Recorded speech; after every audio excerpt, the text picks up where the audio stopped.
ഒരു സർക്കിള് അതിന്റെ radius 25 centimetre, അതിന്റെ സെൻട്രൽ ആംഗിൾ 216 ഡിഗ്രി ആയ ഒരു സെക്ടർ കട്ട് ചെയ്തെടുത്തു, അത് റോൾ ചെയ്ത് കോണാക്കി, കോണിന്റെ മുകളിൽ എത്ര.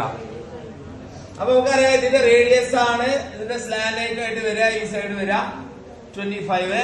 റേഡിയസ് കാണാൻ XL/3 60. അവ 216 25 കൂടെ ഇൻറ്റു ചെയ്യാം 360.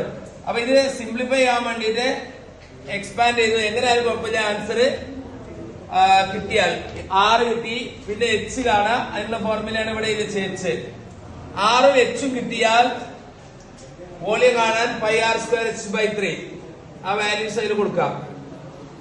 അതുപോലെ സ്വന്തമായിട്ട് ചെയ്യാൻ എക്സ്ട്രാ ക്വസ്റ്റ്യൻ ഇവിടെ ഇട്ടുണ്ട്.